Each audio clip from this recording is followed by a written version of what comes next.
De La vida es bella. Eh, Hoy, como podéis comprobar, el setup es distinto. Estamos de vacaciones, las pintas son distintas también. No hace falta que os reáis de mis peletes. Es el clásico del verano de pelito de colores en vacaciones. Y hoy tenemos con nosotros a un invitado muy especial que vamos a darle ahora paso cuando nos pide invitación. Y os voy contando. Estamos desde un sitio que me gusta mucho y que ahora luego, cuando suba el total de... Bueno, estamos en un chiringuito y estamos aquí, que hemos invadido, les he escrito y les he dicho, oye, ¿puedo ir a hacer allí un directo? Y me han dicho, hombre, va a haber gente las otras mesas. Le he dicho, sí, sin problema.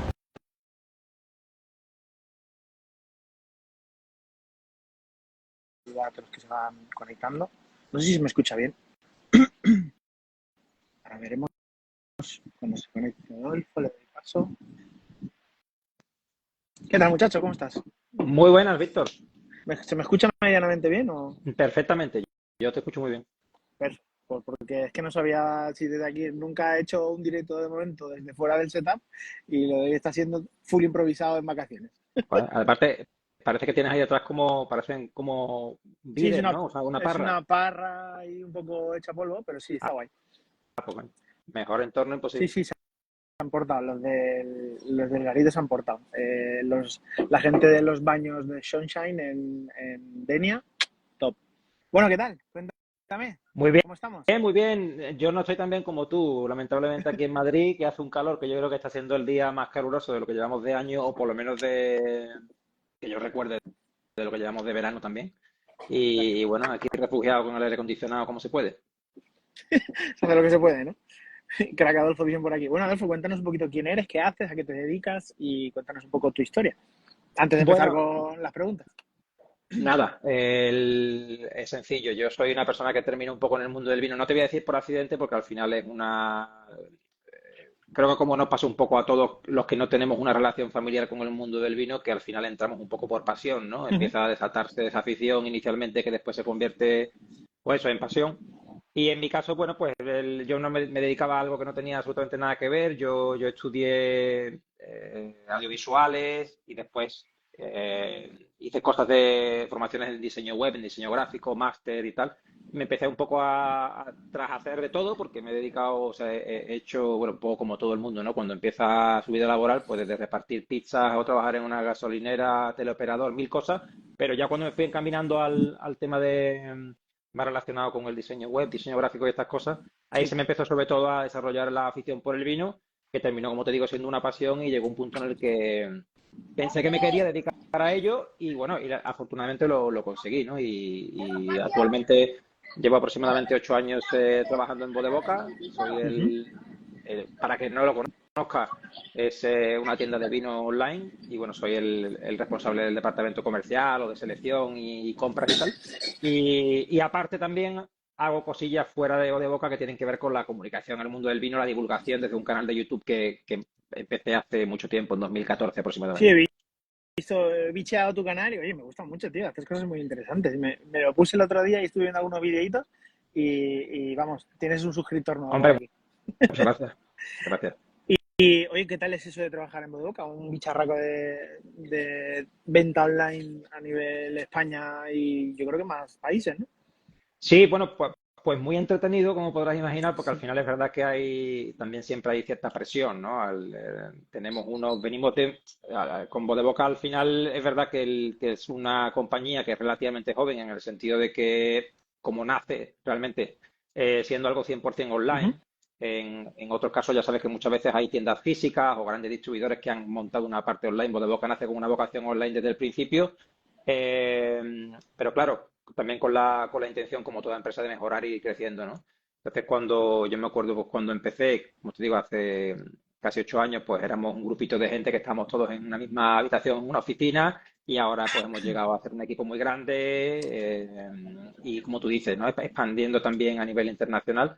Es, yo te diría, a pesar de que suena tópico, Uh -huh. independientemente de que al final cuando es un trabajo tienes una gran responsabilidad y no deja de ser un trabajo, pero para mí la fortuna de que me divierto trabajando y que para mí es divertido, ¿no? Cuando estás además en esta pata, en esta parte de voz de boca de la que nos ocupamos nosotros y me refiero sobre todo a nuestro departamento, es divertido porque tienes la oportunidad de catar muchos vinos, de conocer a mucha gente Sí, del mundillo y supongo que la gente se pondrá en contacto contigo para intentar que sus vinos estén en modo de boca, ¿no? Entiendo. sí, es verdad que eso ya conforme han ido pasando los años pasa menos porque pues hemos ido construyendo un catálogo muy grande y Ujú. ya cada vez hay menos necesidades también por nuestra parte de meter más cosas, aunque siempre estamos pendientes de meter cosillas nuevas y descubrir cosas nuevas a la gente que está un poco dentro del ecosistema voz de boca y que está suscrito a nuestra newsletter y que nos sigue un poco. Pero sí es cierto que oye, pues tenemos, como te digo, muy buena relación con muchos, al final, bodegas, que solemos trabajar directamente con las bodegas cuando se puede.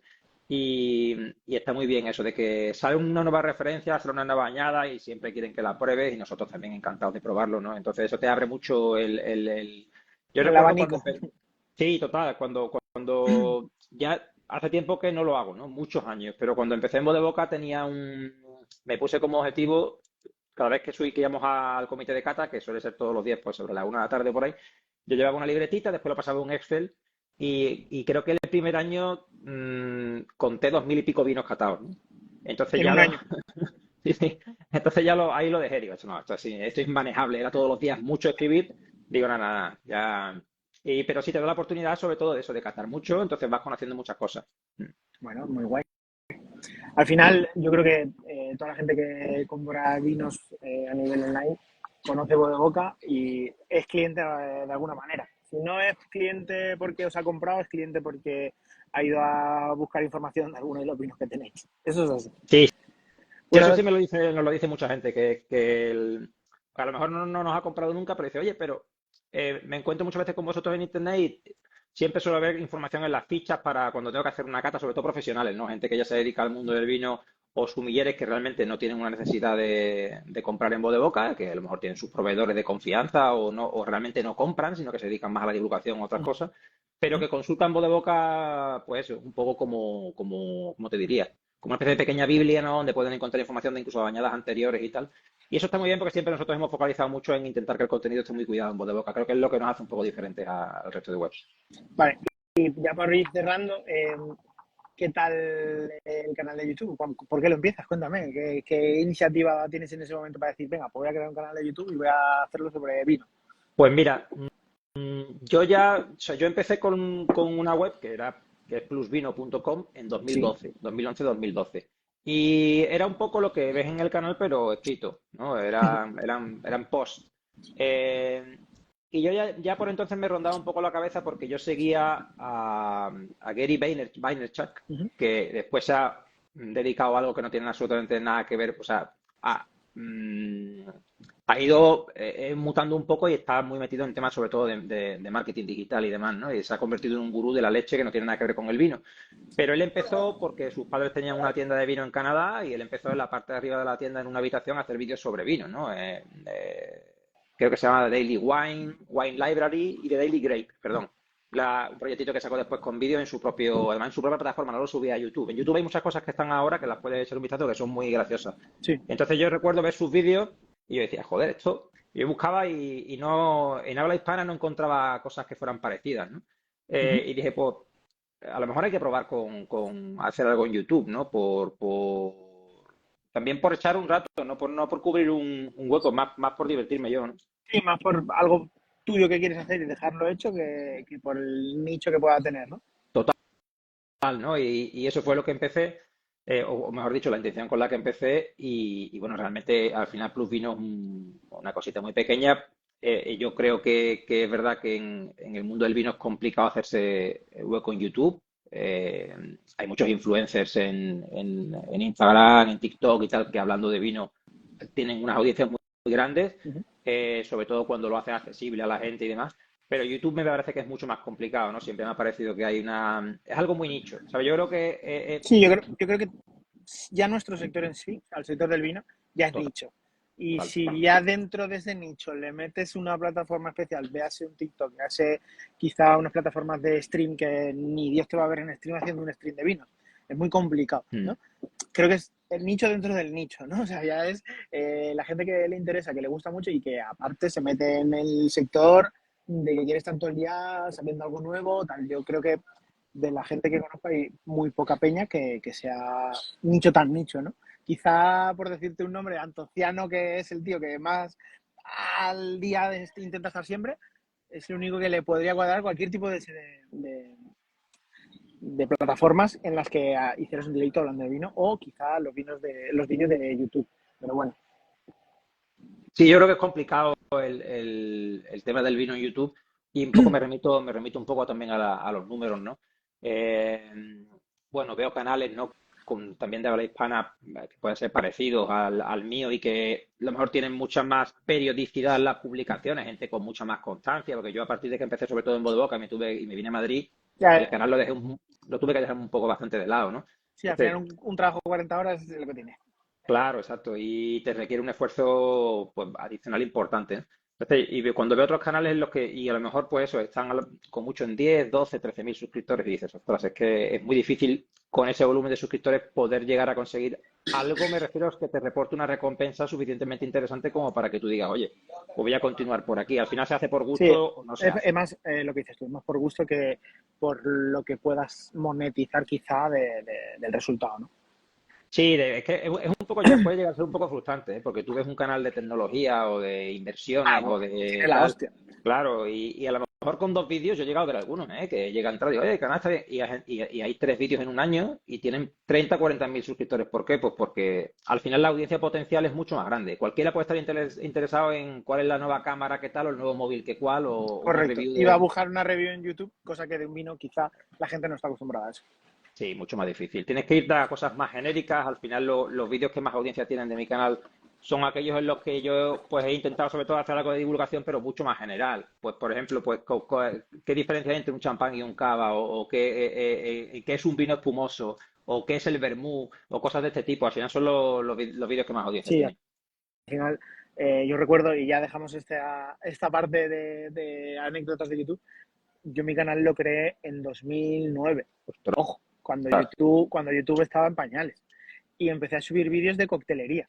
Cuidado, que yo estaba estudiando entonces sumillería tal, y el vídeo que más visitas he tenido nunca, que luego ahora los tengo en oculto porque me da vergüenza verme tan joven y con esas pintas, aunque ahora cuidado las pintas que llevo, eh, era de cómo abrir una botella de vino.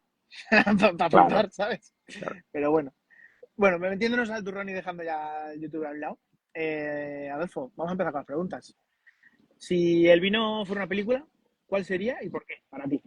Pues mira, yo te tengo que decir que Fran León estuvo muy acertado. Yo siempre he dicho y te hubiera dicho la misma, pero no te lo voy a decir, porque para mí es verdad que yo siempre he hecho la analogía de lo del vino con máquina del tiempo, ¿no? Me parece que es mucho más fácil que el vino, más que te lleve a un paisaje, porque muchas veces tú dices, bueno, pues ¿cómo voy a viajar yo a través del vino al Piamonte si yo no he estado ahí en mi vida? No lo puedo recrear, ¿no? Pero en el tiempo sí, más por una cuestión de autosugestión, ¿no? Porque tú sí puedes decir, si estás probando ahora un vino de ahora cuando terminemos, ahí estás en Denia, y te pides un Tondonia del 2005 y vas a decir, ¿yo qué estaba haciendo en el año 2005? ¿No? Igual que has dicho antes, en el 2009 estabas estudiando sumillería, pues ahí sí te puedes tú retrotraer y llevarte a ti mismo y eso está muy chulo.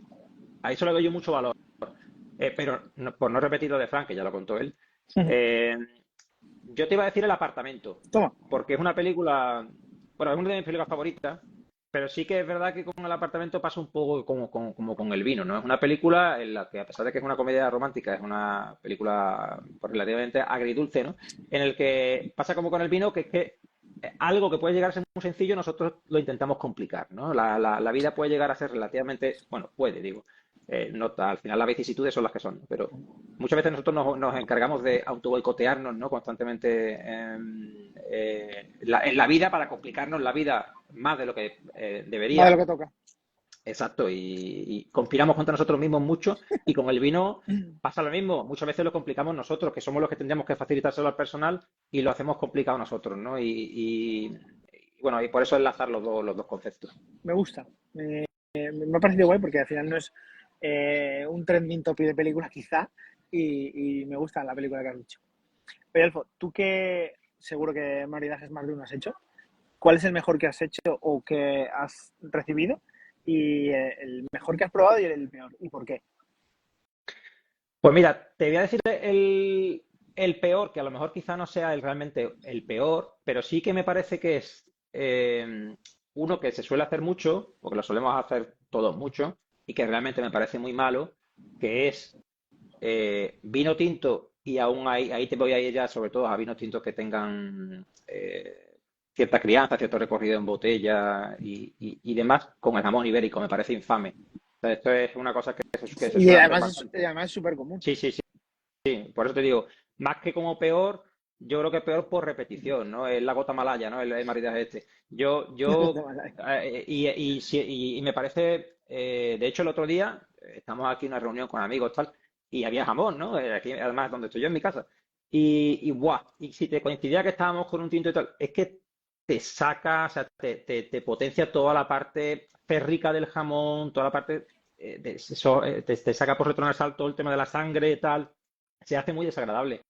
Igual que con una anchoa o algo así, un tinto, ya te digo, sí, sobre todo si es un tinto que tiene tensión y cierta capacidad o cierta maduración en botella o en barrica tal, horrible, horrible. Y es algo que se hace muy constantemente, ¿no? Lo típico de tomarse la Vino gente con cuando jamón. toma, claro, y un Rioja o algo así, que normalmente suelen ser crianzas para arriba, con jamón, me parece horrible. Me O sea, es algo parece, que habría que desterrar, no, sí, me sí. parece muy guay porque creo que es algo que está como muy mitificado, ¿no? Y luego a la hora de probarlo o de vivirlo, siempre acabas diciendo, "Ah, pues igual con un fino esto iría mejor que con un vino tinto, Bueno, ¿sabes?". ahí has dado total. En el clavo, yo creo que es posiblemente el mejor maridaje posible, el del fino con el jamón, ¿eh? Pero hasta que llegas a eso ya has hecho muchos de tinto con jamón, seguro. Total, total. La cosa, con eso pasa muchas veces como con los vinos que te salen en la botella con corcho, ¿no? Que si la gente no lo sabe, a lo mejor se lo beben y están diciendo, ¿Qué esto viene no más está un raro poco este? raro, ¿no? Ahí tal. Claro, hay que llegar ahí, sí. Tal cual. Oye, y ese me has dicho el mejor, o sea, el peor. ¿Y el mejor? El mejor te voy a tirar, si no te importa, por el mismo camino, No. porque es verdad que he vivido algunos maridajes épicos en algunos sitios, en restaurantes y cosas así, incluso algunos aquí, pero uno que yo hago mucho, que me parece que es una Champán con combinación jamón, dice por aquí. fantástica. Bueno, el champán con jamón es increíble como maridaje, total, total. Pero uno que yo suelo hacer en casa porque me gusta mucho es coger un parmesano con cierta maduración, 24 meses para arriba, con un fino, una manzanilla que sean maduritos, es decir, una manzanilla pasada o en rama, que ya sabes que al final, pues como la ausencia de filtración le da más cuerpo y tal, o un fino del mismo estilo, eso me parece sublime, es fácil, porque cualquiera puede comprar una cuñita de parmesano relativamente barata en Sí, el súper y da es hasta una locura. un 10, Eso un es una 10. locura. 100%. Y te hace disfrutar las dos cosas y abrirte la boca de un sentido de decir, estoy gozando este fino y me está pareciendo este queso espectacular. Y a lo mejor este queso con otra cosa no te sabería tan bien. Total, se potencia mucho. A mí me es algo que me gusta mucho ese maridaje, pero por recurrente, ya te digo, creo que posiblemente este último año es el que más he podido hacer, pero porque es fácil de llegar a él, sí, sí. Una vez lo tienes, dices, bueno, vamos a Mm. jugar fácil, rápido y para toda la Total, familia. total. Oye, si el vino tuviera inteligencia artificial, ¿cuál sería su frase para seducir los paladares?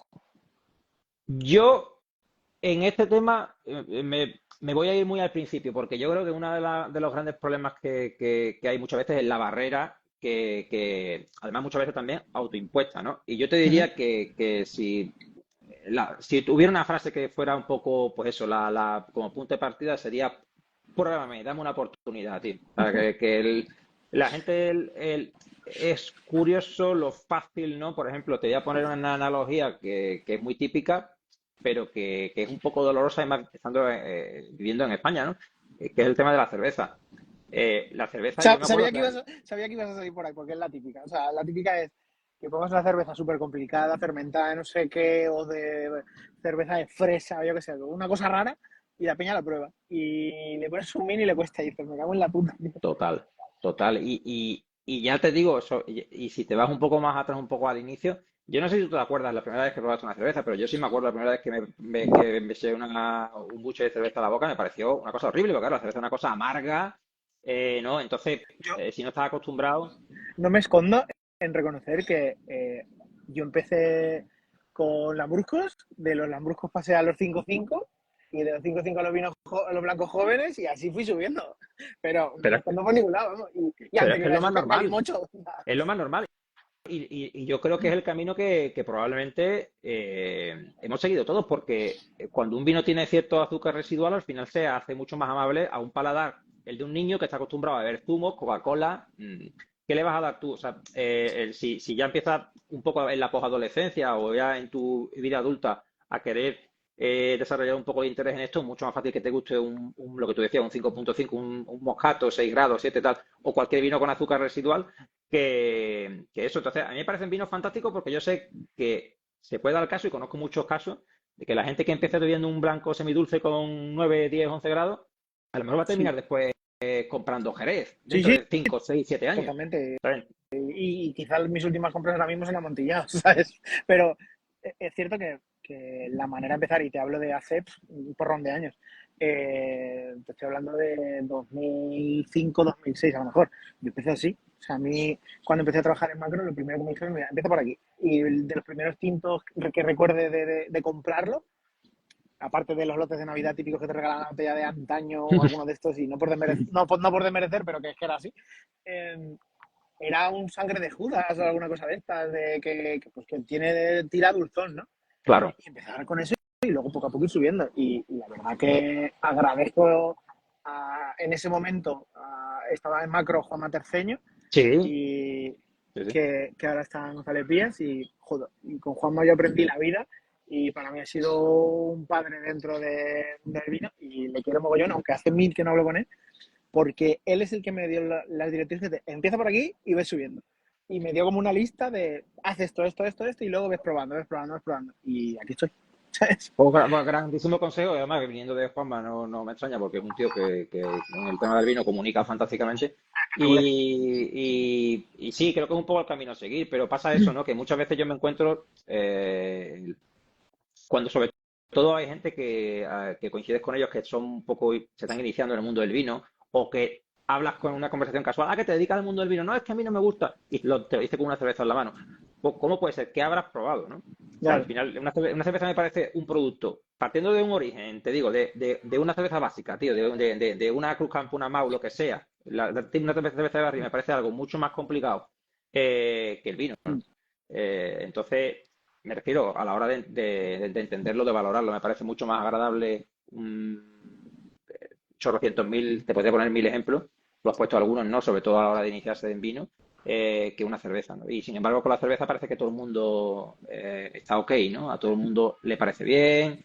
Y con el vino somos más exigentes, ¿no? O tenemos, ya no eso, la gente suele tener un poco más de reticencia, cuando realmente Sí. lo que tendría que ser un poco al revés.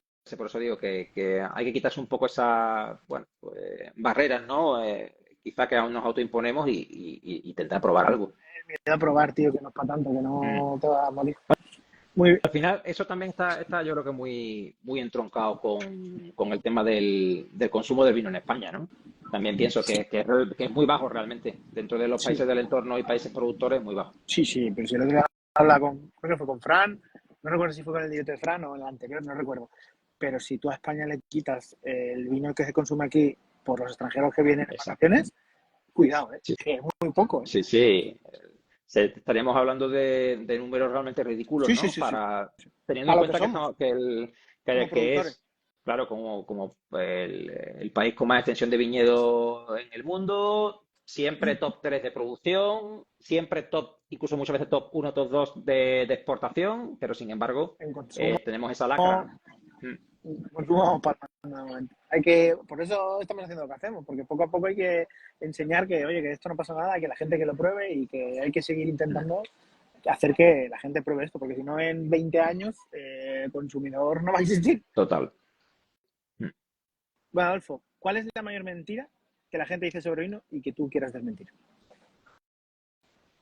La que me parece que es más dañina, porque además creo que es la típica mentira que a base de ser 800.000 veces repetida para mucha gente se ha convertido en verdad, es que el vino es caro. ¿No? Que eso pasa muchísimo, ¿no? Sobre todo cuando, y me pasa todavía, ¿no? Que vas con gente a sitios y ves la carta, el vino por copa, uff, una copa de vino 4,50, yo no. Hostia, pues, ¿qué vino es? A ver, que el ¿Qué trabajo hay 4,50, detrás? ¿Qué trabajo claro, hay detrás es también? la, Hay que es la valorarlo. cuestión, ¿no? Y sobre todo que las que solemos ser, y te vuelvo a hacer un poco a relacionar esto con lo que decíamos antes del consumo, muy caínitas y muy malos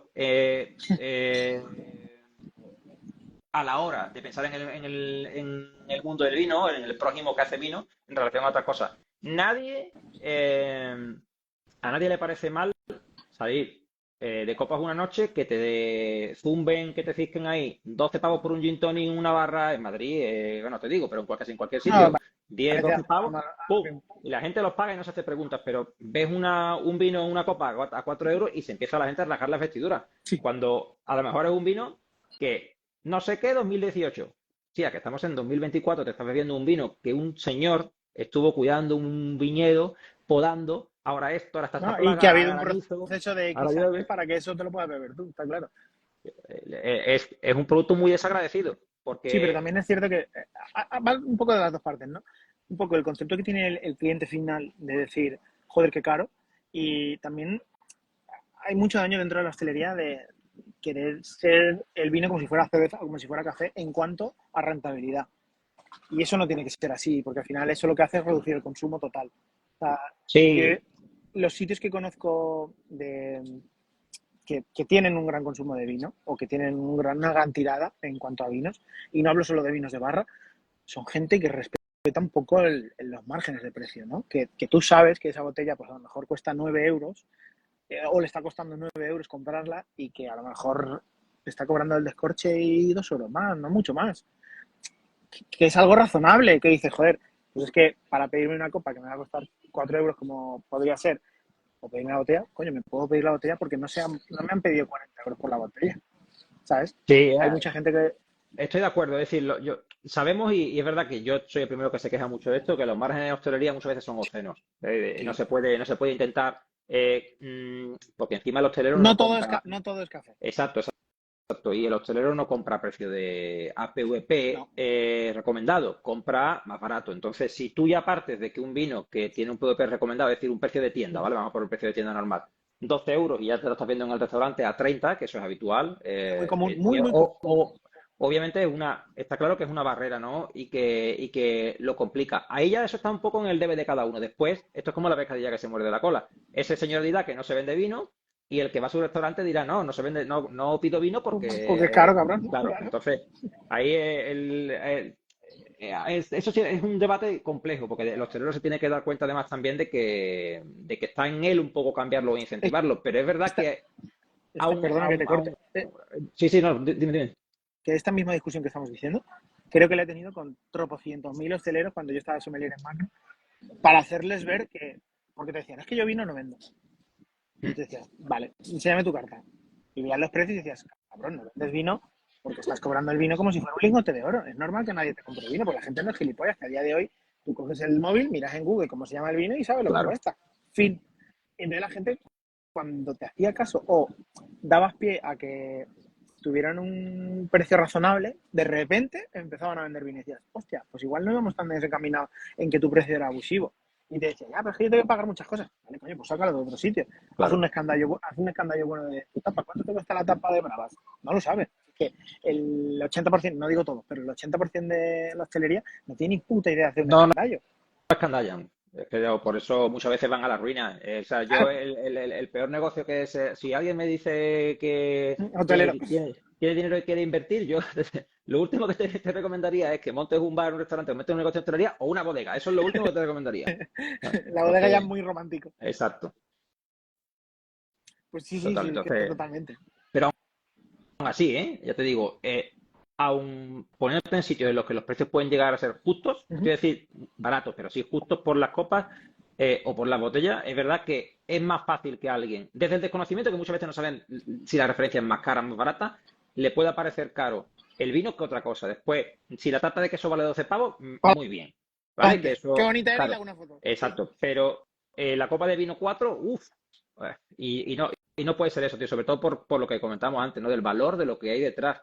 Un producto que a lo mejor ha iniciado su proceso de elaboración 4 años antes de que tú te lo estés bebiendo, que ha estado inmovilizado esos 4 o 5 años antes de que tú te lo estés bebiendo, sin que la persona que, digamos, que está intentando hacer negocio de eso haya visto un duro, mientras, ¿no? Todo lo que ha hecho ha sido hacer gasto, ¿no? Tal cual. Entonces, ya te digo, y encima, en muchos casos, si eres un pequeño productor, sobre todo más, porque muchas veces no tienes plan B, Claro. pasa algo, una helada, un granizo, y ese año te quedas Game over. tal. No, no, sí. Pues, y conozco casos de la gente que estudió conmigo vitivinicultura y enología. Hay un compañero que se montó venga, voy a hacer una bodega. 5 años ha durado. Al quinto año le pasó esto. Unas 2 semanas antes de vendimia le granizó y el 60, 40, entre 40 y el 60% de la viña a tomar por saco. ¿Qué pasó? Pues que claro, no pudo hacer añada, lo poco que sacó tuvo que reconvertirse y empezar a pues, vender alcohol, no sé qué, intentar sacar de todos los sitios y ahora mismo está en una situación de decir, hostia, es que no me da para seguir adelante porque con lo que vendía yo y con lo que he generado yo, no tengo para poder invertir en otra añada. Y es muy, muy complicado, pero al final eso no se tiene en cuenta. Se tiene absolutamente nada. Mira, por aquí nos dicen, no se da valor de ningún tipo al vino, súper instagramable, lo del handmade y lo artesanal, pero la gente no quiere pagar. Totalmente de acuerdo. No sé si ha sido Rosa la que ha escrito, pero 100%. O sea, al final, lo que decías tú, la tarta de queso 12 pavos, vamos a hacer una foto y la vamos a subir a las redes sociales. El vino 4, no, es carísimo. Me pido una cerveza que me va a Claro. costar 3,5. Pero sí, Es... lo estamos viviendo ya con todo, más en los últimos años, ¿no? Y ya te digo, o sea, Madrid es muy mal ejemplo para casi cualquier cosa, porque aquí es todo caro. Pero aquí ya se ha normalizado la ensaladilla a 12, 13 euros y la gente se la pide, tío. Que surrealista, que eso es Pues, surrealista. pues no me jodas, tío, que con, yo qué sé, con una copa te puedo poner mil ejemplos, pero de un albariño que a lo mejor hace 7, 8 mil botellas, te cueste 4 euros, es caro, no es caro, es baratísimo, es baratísimo. Sí, pero Por eso ese tío no es rico, el que hace el albariño, y el homólogo en la Borgoña o en Piamonte o en Champán, no te digo nada, es millonario. está forrado. Claro, Claro. sí, sí, está claro. Oye, Alfo, para no meternos más en el barro de criticar, vamos a salir un poco de eso. ¿Cuál es tu vino favorito? Yo, si tú me permites, vale, yo te puedo Claro, decir un no te vino, voy o a sea, te puedo permitir, decir, claro que sí. o sea, te puedo dar referencia, pero es verdad que me gustan tantos, tío, que a mí sería difícil escoger. Yo sí te voy a decir una región de la que me encanta y que es Loira, en Francia, ¿no? Cada vez me siento un poco más identificado con esta idea y sobre todo es que me encantan. Yo creo que hay pocas regiones en el mundo de las que puedo decir lo mismo, que me encantan los tintos, que me encantan los blancos, que me gustan, Que todo lo que hacen ahí te gusta, ¿no? todo, tío. O sea, las Chenin Blanc me parecen brutales, las Sauvignon Blanc las mejores para mí, también las de allí. En tinto me flipa el Cabernet Franc de Loira en casi todas las versiones que se pueden encontrar allí en cuanto me refiero sobre todo a perfiles. Igual con la Pinot Noir que también hay súper chula, las Cabernet Sauvignon también.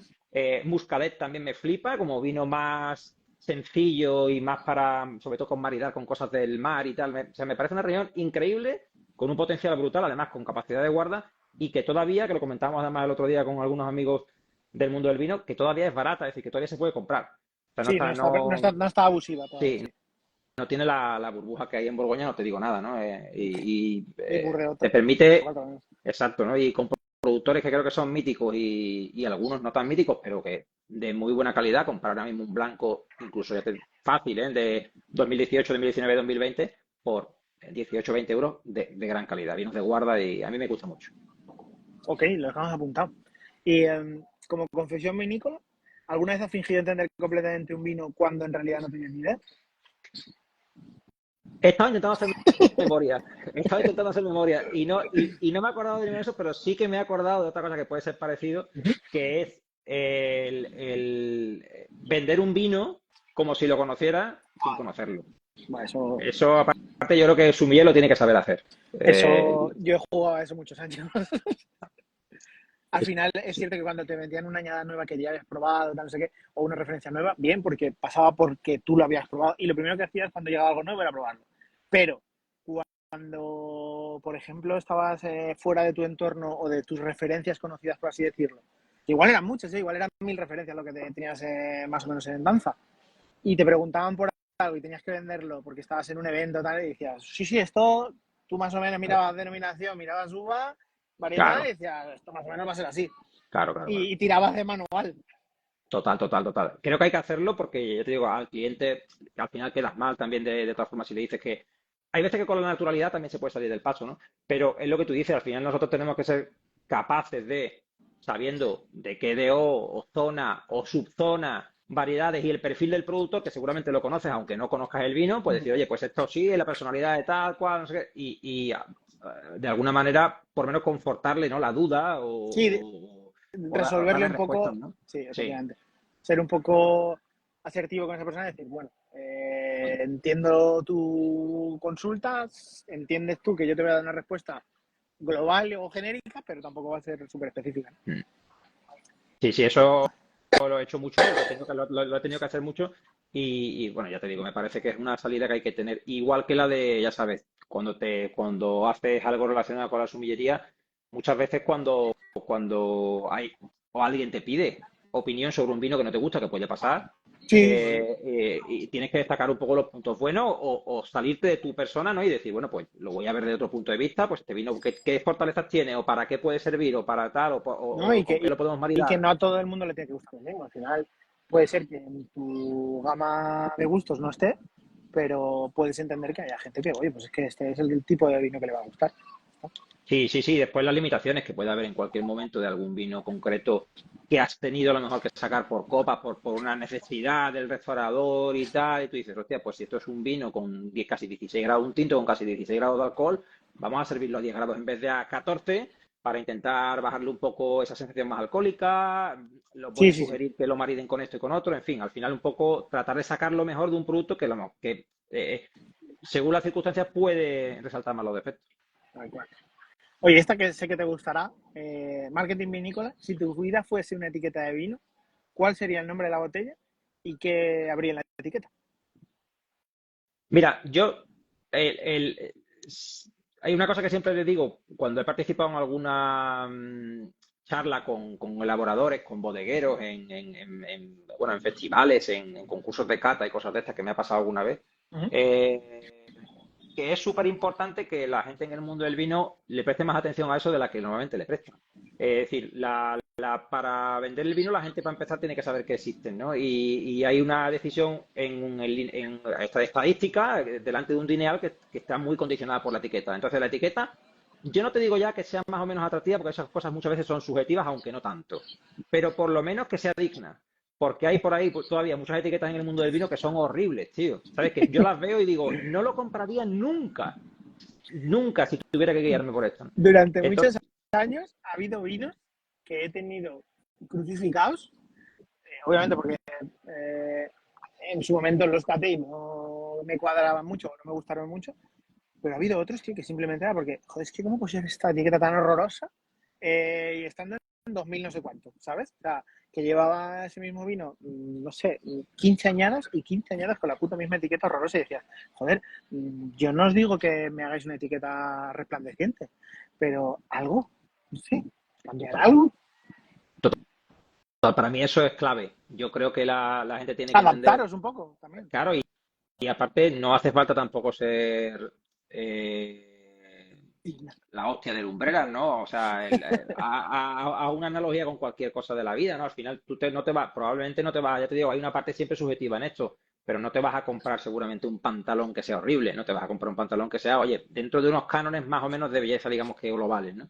Entonces, en el tema de las etiquetas, hay mucho campo en el que jugar. No hace falta hacer grandes inversiones, es decir, un bodeguero al final se puede gastar un pastizal en casi cualquier cosa, pero para eso muchas veces suelen racanear y creo que es Mira, equivocado porque una yo etiqueta. cuando en el curso de sumillería, ya no sé si en el curso o en el máster de vino valenciano, no recuerdo cuándo fue, pero Les Alcuses, ¿vale? Sí, Que es de Bodegas Residuos del Roure, sí, la botella de Maduresa, sí. la etiqueta es lo más simple del mundo. O sea, ya está, es un recorte, no tiene pintura, no tiene nada. Simplemente es los recortes que hace el símbolo de una uva. Me parece fácil, o sea, me parece brutal, ese concepto me parece brutal. Y el tío decía lo que le costaba la etiqueta y era irrisorio. Claro, Y era mucho mira, más barato has puesto un ejemplo que... fantástico, tío, porque las etiquetas de sellos de errores son todas muy minimalistas, pero son todas súper identificables. Ya sabes qué es sello de errores, ya y a mí me parecen atractivas. Sí, ¿Sabes? sí, Me sí. parecen atractivas.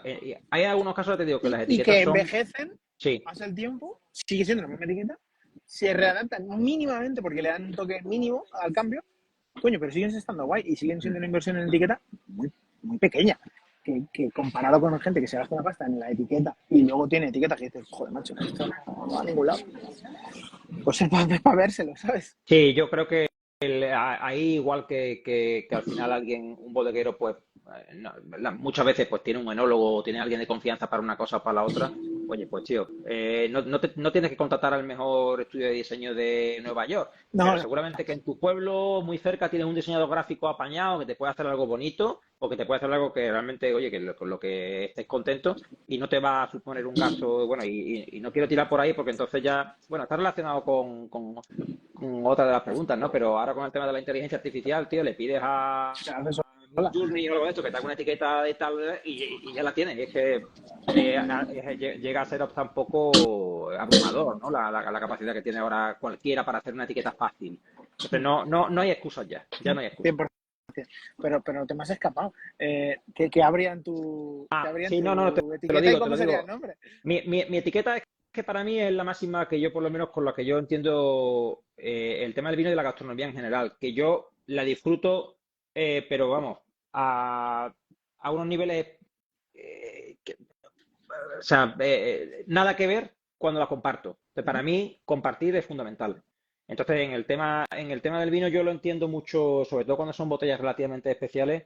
Entiendo que para mí ese concepto, compartir en una etiqueta ya para mí sería como santo y seña, como cuando la gente que pone un mensaje en el felpudo, ¿no? De su casa, ¿no? Pues para mí, ¡pum!, compartir. O sea, lo disfruto mil veces más. Yo abro botella con amigos o comparto botella con amigos cuando ya te digo, sobre todo cuando es algo que tienes ganas de probar o que llevas tiempo guardando y tal, y se maximiza la experiencia al 200%, ¿no? Porque Vamos, totalmente de acuerdo.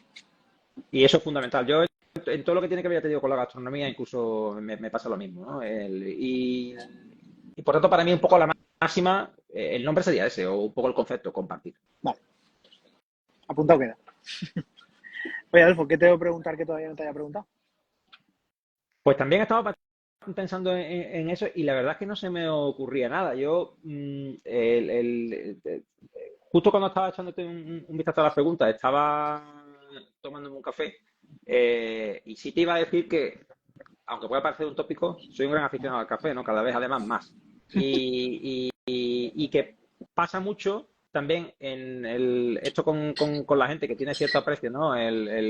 Por el tema del vino y la gastronomía en general, que al final se ha creado un poco un paladar y que tienen, pues hagamos lo mismo con el café, que a menudo bebemos café muy malo y es fácil beber también café muy bueno, incluso en casa con dos tonterías, ¿no? Con un filtro de papel y tal, te puedes hacer un café fantástico y un bolinillo, tal, o sea, no hace falta tampoco mucha historia.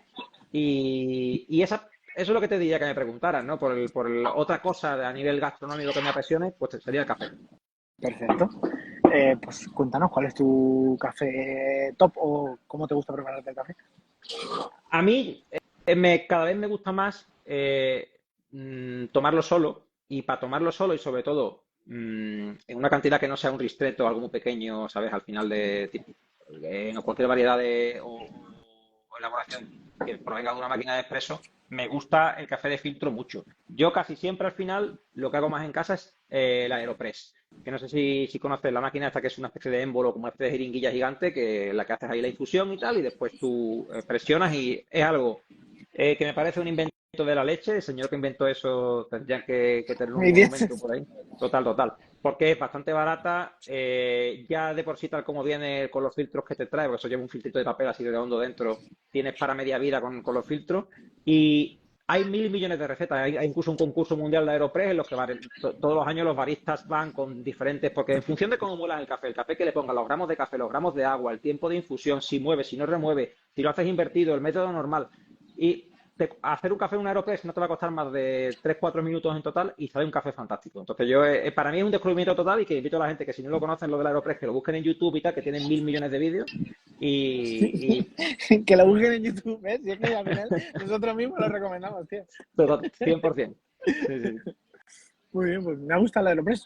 Es cierto que lo conozco, no lo tengo, pero sé que existe. y está guay poder probarlo. Te lo Como no voy a... recomiendo, te lo recomiendo, sí, sí, sí. Además, Porque, de hecho, si vas a un sitio, a cualquier sitio de café de especialidad, estos que ahora empiezan a abundar mucho y yo me congratulo porque es verdad que en España siempre hemos tenido una asignatura pendiente, ¿no? Con el tema del café de calidad, que muchas veces hay café de calidad en un sitio, pero el fallo está a la hora de prepararlo, que no lo preparan bien, la molienda no está bien regulada, no presionan bien la pastilla en el portafiltro, mil cosas que variables que hay, ¿no? Pero en un sitio de café de especialidad puedes, oye, me preparas un AeroPress y te la van a hacer. vale, Y ya verás que cómo mola. ok, lo guardo como pendiente. Eh, Adolfo, un superpoder y por qué, ya vamos terminando. Yo sí, una de las pocas cosas buenas que te puedo decir de mí así a bote pronto es que siempre he sido aprendiz de mucho y maestro de nada. Entonces, eso me ha permitido siempre el poder adaptarme muy bien a casi cualquier circunstancia. Y es verdad que sé mucho de muchas cosas hasta cierto punto, es decir, he rascado la superficie en muchas cosas, pero realmente a lo mejor nunca he llegado a ser un gran experto, no me considero ningún experto ni un pontificador en nada en esta vida. Pero sí es verdad que al controlar a lo mejor muchos ámbitos y esto, eso sí bueno, pues me ha dado cierto bagaje o una vista un poco más 360 de según qué negocio, según cómo afrontar cosas en mi tarea profesional. Entonces yo te diría que eso sí que es un valor que tengo. Pero más allá de eso me cuesta mucho trabajo contestarte a esa pregunta. Venga, pues lo aceptamos, barco como animal de compañía, o pulpo, animal de compañía. Y ya la última, tú has venido referenciado por Fran. ¿A quién etiquetas para que entrevistemos y por qué? Pues mira, le he dado muchas vueltas porque realmente te podría decir a mucha gente, ¿eh? Uh-huh. Pero he pensado justo en mi amiga Mari Carmen Martínez Granados, que no sé si la conoces, que ella, bueno, es sumiller y tiene un recorrido y un bagaje ahí detrás muy interesante. Ella empezó con un proyecto, bueno, yo la conocí cuando ella estaba, no te voy a decir empezó porque seguramente empezaría de otra manera, pero cuando yo la conocí ella estaba en un proyecto de divulgación en el tema del mundo del vino, haciendo catas en un proyecto que se llama Miss Catas. Está por ahí, Mari Carmen. Ah, Hola, pues, Mari Carmen, ahora estás fichadísima ya, tío. no, Por lo no, siguiente, no, no te escapas. no sé si estaba porque no lo veo esto aquí, pero mira, si está aquí, mejor. Ella, ya te digo, empezó, yo la conocí en esa parte y después es verdad que es una tía que tiene una trayectoria profesional súper interesante porque ha sido diputada en el Congreso por Ciudadanos durante más de una legislatura además. Entonces yo recuerdo además que hice un directo con ella en Instagram cuando la pandemia y se lo dije, digo, creo que debe ser la única sumiller que ha pasado por el Congreso, o por lo menos la única que tenemos en el Congreso, o sea que ya eso era decir, ¿no? Le ha dado mucha visibilidad al mundo del vino, al sector, y ahora que ya se vuelve a dedicar a lo que a ella realmente le gusta, que es el mundo del vino, está de responsable comercial en una de las bodegas o proyectos que a mí me parece del Marco de Jerez más interesante, que es Jiménez Espínola, que es una Wow, especie de rara top. avis ahí dentro, porque hace Pedro Ximénez en una zona de Palomino y tal, y unos vinos muy particulares. Y digo, hostia, yo creo que hay un perfil súper interesante para que tengas una charla con ella. Bueno, Mari Carmen, ya estás fichadísima, luego te escribo para ver cuando tienes un ratito y buscamos fecha. Y a ti, Adolfo, simplemente agradecerte, No, por Dios, gracias a ti. disculparte por estar en medio de un garito en la playa y No, no no, en esa etapa habitual, pero para nada. en vacaciones no quería no hacer directo y, y dije, bueno, va, me llevo el portátil, no estoy conectado a nada, simplemente me conecto el miércoles, hago el directo y cerramos hasta la semana que viene. Pues Así ha hecho muy bien que porque está dando un poquito de color aquí a aquellos que estamos anhelando ver un poco el mar, ya por lo menos a través de la ventanita esa que nos ha abierto, algo vemos. sí, también te digo que si vieras lo que tengo alrededor, que es un sitio muy chulo tal, pero que está la gente tomándose algo y todos mirando y flipando, ¿qué hace el loco este con el pelo ese raro, con un ordenador hablándole a la pantalla? ¿Eh? Pero bueno, que nada, 1000 millones de gracias por pasarte, Adolfo. Un gusto, tío, no te conocía ni sabía de ti y me había hablado Fran muy bien y dije, bueno, pues vamos a hablar y ha sido una charla muy divertida. Nada, gracias Gracias. a ti por querer contar conmigo, Víctor. Para mí es un placer, he hecho también un rato muy agradable y lo mismo, ya te seguiré viendo ya en los próximos directos. Nos seguiremos por YouTube, que me gusta mucho tu canal, tío. Gracias a ti. Abrazo grande. Chao, abrazo para ti también. Chao.